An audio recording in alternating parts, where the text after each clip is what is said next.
ఈరోజు టాపిక్ వచ్చేసి hair fall సమస్య. అసలు ఈ హెయిర్ ఫాల్ ఎందుకు అవుతుంది, తీసుకోవాల్సిన జాగ్రత్తలు ఏంటి, ఏం చేస్తే మన హెయిర్కి రూట్స్ అందిస్తుంది అనేది ఈ వీడియోలో చెప్తాను. సో మీరు కొత్తగా చూస్తున్నట్లయితే మన ఛానల్ని సబ్స్క్రైబ్ చేయండి ప్లీజ్ అండి. నేనైతే కొత్తగా క్రియేట్ చేశాను యూట్యూబ్ ఛానల్. సో మీ సపోర్ట్ కోసం నేనైతే వెయిట్ చేస్తున్నాను. మీరు కొత్తగా చూస్తున్నట్లయితే ఇలాంటి అప్డేట్స్ చాలా అందిస్తాను. సో ప్లీజ్ సబ్స్క్రైబ్ చేసుకోండి, ప్లీజ్ లైక్ చేయండి. మీరు ఇచ్చే ఒక చిన్న లైక్ నాకు ఎంత హ్యాపీనెస్ ఇస్తుంది అనమాట. సో ఈరోజు topic hair fall. So hair fall ఎందుకు అవుతుంది, అసలు మేము ఎంత కేరింగ్ తీసుకున్నా కానీ, ఎంత మంచి షాంపూస్ యూజ్ చేస్తున్నా కానీ అసలు హెయిర్ ఫాల్ అనేది ఎందుకు అవుతుంది, దీనికి సొల్యూషన్ ఏంటి అనేది చాలామంది ఇప్పటి జనరేషన్లో ఉన్న మెయిన్ థింగ్ అనమాట, మెయిన్ ప్రాబ్లం అది. సో దాని గురించి అయితే మనం మాట్లాడుకుందామండి. ఫస్ట్ ఆఫ్ ఆల్ హెయిర్కి మనం రూట్స్ని అందించకపోవడం. హెయిర్ మనం బయటికి వెళ్ళినా కానీ, ఎక్కడికి వెళ్ళినా కానీ బయట పొల్యూషన్ మన హెయిర్కి అబ్జర్వ్ చేసుకోవడం. సో అది మెయిన్ ప్రాబ్లం అన్నమాట. హెయిర్ ప్రాబ్లం అనేది చాలా రకాలుగా ఉంటుంది. సో దాన్ని మనం కొన్ని శ్రద్ధలు తీసుకొని క్యూర్ చేసుకుంటే చాలా బాగుంటుంది. సో ఏంటంటే మనం బయటికి వెళ్తాము, ఎలా అంటే అలా వెళ్ళిపోతూ ఉంటాము. సో దానివల్ల మనకి హెయిర్కి పొల్యూషన్ అంటుకుపోయి చాలా ప్రాబ్లం అనేది వస్తుంది. అలా రాకుండా ఉండాలంటే హెయిర్కి స్కార్ఫ్ ఏదన్నా అలా హెయిర్కి మొత్తం క్లోజ్ చేసుకొని బయటికి వెళ్ళడం మంచిది. ఇంకొకటి కొన్ని అప్లికేషన్స్ లైక్ హెయిర్ ప్యాక్స్ కావచ్చు, హెయిర్ ఆయిల్స్ కావచ్చు, హెయిర్ షాంపూస్ కావచ్చు, మంచి ఇంగ్రీడియంట్స్ ఉన్నది, కెమికల్స్ లేని యూజ్ చేస్తే చాలా బెటర్. ఎందుకంటే ఇప్పుడున్న ఫుడ్, మనం తినే ఫుడ్ చాలా కెమికల్స్తో కూడిన ఫుడ్ అనమాట. ఇప్పుడున్న ఫుడ్కి అసలు అంత మనకే బలం ఉండట్లేదు, ఇంక హెయిర్కి ఏం బలం ఉంటుందండి. సో హెయిర్కి అనేది మనం మంచి ఇంగ్రీడియంట్స్ ఉన్న షాంపూస్ కావచ్చు, లైక్ హెయిర్ ప్యాక్స్ వేసుకుంటూ ఉండండి. నేను ప్రీవియస్ వీడియోస్లో కూడా చూపించాను అసలు హెయిర్ ప్యాక్ ఎలా తయారు చేస్తారు, ఏమేమి ఇంగ్రీడియంట్స్ వేస్తారు అని చెప్పని. ఆ హెయిర్ ప్యాక్స్ మీరు యూజ్ చేస్తూ ఉంటే చాలా మంచిదండి హెయిర్కి. సో అలాగే హెయిర్ ఆయిల్ మనం అప్లై చేసినప్పుడు కంపల్సరీ ఇలాగా మైల్డ్ మసాజ్ అనమాట, ఇలా ఇస్తూ ఉండాలి. ఇట్లా మసాజ్ చేస్తూ ఉంటే హెయిర్కి రూట్స్లోకి అనేది మన హెయిర్ ఆయిల్ వెళ్ళి మంచి బూస్ట్ని అందిస్తుంది.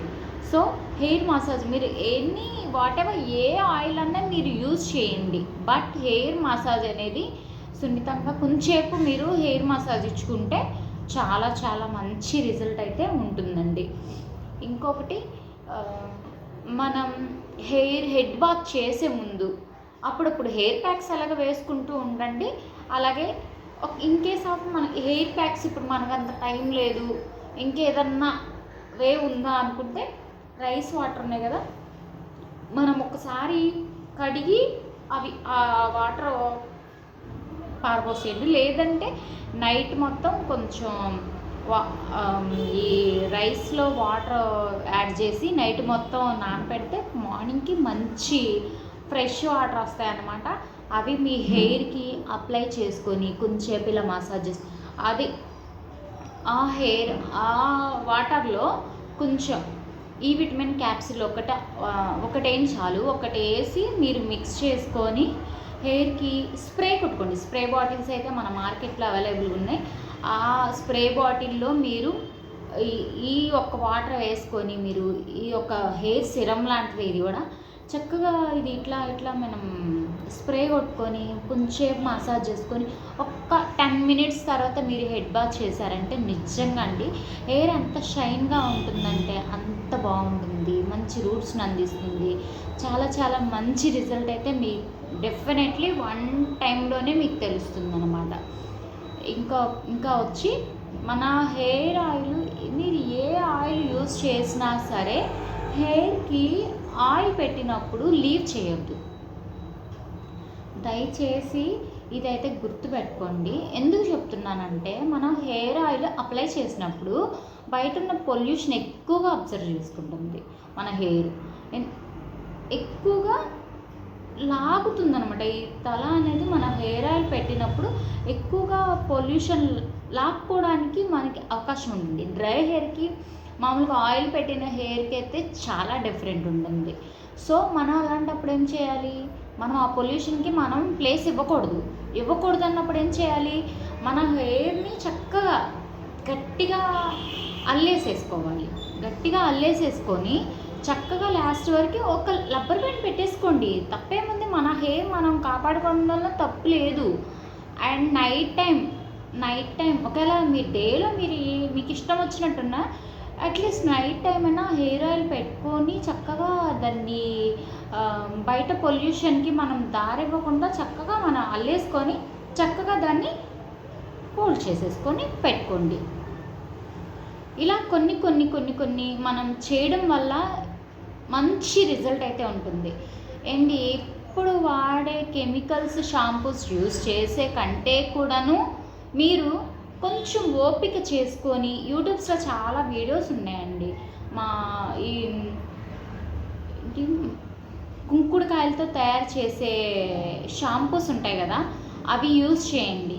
అవి యూజ్ చేయడం వల్ల మీ హెయిర్ నిజంగా తొందరగా పెరుగుతుంది, థిక్గా అవుతుంది, లాంగ్గా అవుతుంది. ఏంటంటే మన శ్రద్ధ మనం ఇప్పుడు ఏంటంటే ఈజీగా అయిపోతుందిలే అని చెప్పని ఒక షాంపూ తెచ్చుకొని మనం యూజ్ చేసేస్తున్నాము, అంతే పాత అయిపోయింది.